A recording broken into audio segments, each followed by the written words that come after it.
فإن مع العسر يسرا إن مع العسر يسرا. تو اب یہ بات سمجھ لو کہ تنگی کے ساتھ مشکل کے ساتھ آسانی بھی ہوتی ہے. یہ بات 2 مرتبہ ارشاد فرمائی اللہ تعالیٰ نے. فإن مع العسر يسرا کہ ہر مشکل کے ساتھ ایک آسانی ہوتی ہے, ہر مشکل کے ساتھ ایک آسانی ہوتی ہے. یہ اللہ تبارک و تعالیٰ نے زور دے کر 2 مرتبہ یہ بات ارشاد فرمائی. اس میں دیکھنے کی بات یہ ہے کہ لفظ یہ استعمال فرمایا کہ مشکل کے ساتھ آسانی. ساتھ کے معنی 2 ہوتے ہیں. ایک تو یہ کہ جس وقت مشکل آ رہی ہے اسی وقت آسانی بھی ہے, اور محاورے میں بعض اوقات یہ بھی کہا جاتا ہے کہ مشکل کے بعد اگر آسانی آ جائے تو وہ مشکل کے ساتھ ہی آسانی بھی آ گئی. دونوں باتیں یہاں پر مقصود ہیں. ایک تو جس وقت مشکل آ رہی ہوتی ہے, کوئی پریشانی, کوئی صدمہ, کوئی غم انسان کے اوپر طاری ہوتا ہے, تو اللہ تبارک و تعالیٰ کی طرف سے عین اس صدمے کے وقت میں بھی اور عین اس غم اور پریشانی کے وقت میں بھی بہت سی باتیں ایسی ہوتی ہیں کہ اگر انسان ان پر غور کرے تو وہ آسانی کا سبب بن جاتی, اس مشکل کو آسان کر دیتی. مگر ہم چونکہ بے صبرے واقع ہوئے ہیں, اس واسطے اگر ذرا بھی کوئی تکلیف آ جاتی ہے تو انسان اس تکلیف کو لے بیٹھتا ہے اور اس تکلیف کے ساتھ ہی اللہ تبارک و تعالیٰ کی جو بے شمار نعمتیں ہیں ان کو بھول جاتا ہے. تو اس کا نتیجہ یہ ہے کہ اس چھوٹی سی تکلیف کے اوپر آدمی شکوہ کرنے لگتا ہے, اس چھوٹی سی تکلیف کو لے بیٹھا ہے, اس کو اپنے لیے پریشانی کا سبب بنا دیتا ہے, نعمتوں کو بھول جاتا ہے. مثال اس کی یہ ہے, ایک ادنا سی مثال, کہ مثلا بیماری آئی, کوئی بیماری, اور اس بیماری کے اندر تکلیف ہے, کوئی درد ہے, کوئی پریشانی ہے, بخار چڑھ گیا ہے یا کوئی اور بیماری لاحق ہو گئی ہے, تو بے شک یہ تکلیف تو ہے, مشکل تو ہے, لیکن اگر انسان غور کرے تو ہر انسان کو اس مصیبت میں, اس تکلیف میں بے شمار نعمتیں بھی میسر ہوتی ہیں. مثلا بخار چڑھا ہوا ہے, اب آدمی تو اسی بخار کو لے کے بیٹھ گیا کہ مجھے بخار چڑھ گیا, لیکن اگر دیکھے تو جسم کے سارے اعضاء ٹھیک کام کر رہے ہیں, آنکھیں صحیح طریقے سے دیکھ رہی ہیں, کان صحیح طریقے سے سن رہے ہیں, زبان سے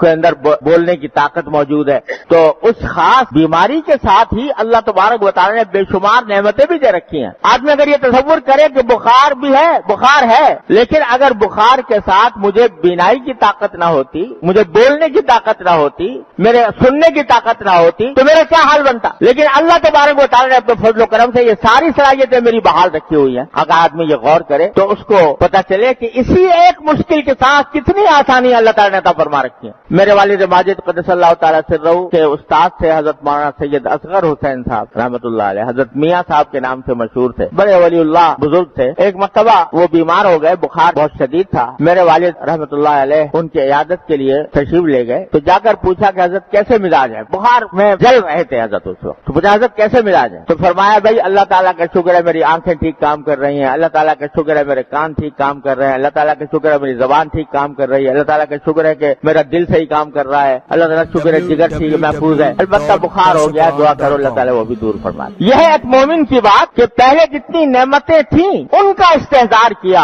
ان کے اوپر توجہ دی, ان پر اللہ تعالیٰ کا شکر ادا کیا, اور پھر ساتھ میں اس کے بعد تکلیف کا ذکر کیا. بے شک یہ تکلیف ہے, دعا کرو کہ اللہ تعالیٰ وہ بھی ظاہر فرما. یہ ان مع العسر یسرا کہ اس تنگی کے ساتھ, مشکل کے ساتھ آدمی تصور کرے تو اللہ تعالیٰ کی طرف سے آسانی کے کتنے اسباب. پھر یہ دیکھو کہ اگر کوئی شخص بیمار ہو جائے اور تیماردار کوئی نہ ہو, پیسے اتنے نہ ہو کہ علاج کرا سکے, کوئی ہمدردی کا کلمہ کہنے والا موجود نہ ہو, تو کتنی وہ بیماری شدید ہو جائے. لیکن اگر بیماری ہے لیکن ہمدرد تیماردار بھی موجود ہے, ہمدرد معالج موجود ہے, ڈاکٹر یا طبیب موجود ہے جو علاج کرنے, دوا موجود ہے کہ وہ کھا رہا ہے, تو اس تنگی کی حالت میں بھی اللہ تعالیٰ نے کتنے اسباب آسانی کے پیدا فرما رکھے ہیں. یہ میں نے ایک چھوٹی سی مثال دی ہے. دنیا کی ہر تکلیف میں اگر دیکھا جائے تو اللہ تبارک و تعالیٰ کی طرف سے ساتھ ہی ساتھ بہت ساری نعمتیں بھی موجود ہوتی ہیں. پھر ایک بات اور کہ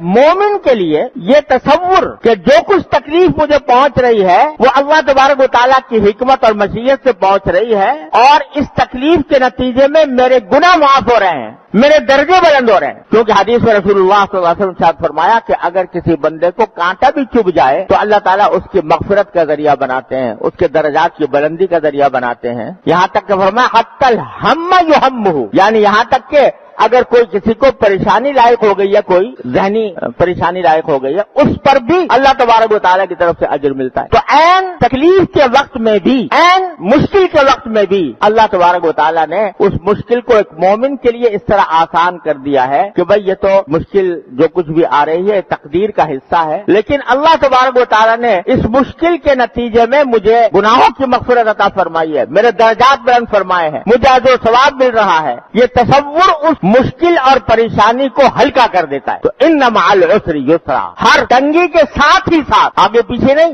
ساتھ ہی ساتھ آسانی بھی ہے۔ اور یہ آسانی میں نے عرض کیا دو طرح ہے کہ ایک تو بہت ساری نعمتیں جو موجود ہیں اس کا آدمی تصور کرے تو تکلیف کی شدت میں کمی کا احساس ہوتا ہے، اور دوسری طرف اس تکلیف پر اللہ تبارک و تعالیٰ کی طرف سے جو اجر و ثواب ہے، جو گناہوں کی مغفرت ہو رہی ہے، اس کا اگر تصور کرے تو ایک مومن کے لیے وہ تکلیف ہلکی ہو جاتی ہے، اور اس طرح عسر کے ساتھ یعنی مشکل کے ساتھ آسانی بھی ہوتی ہے۔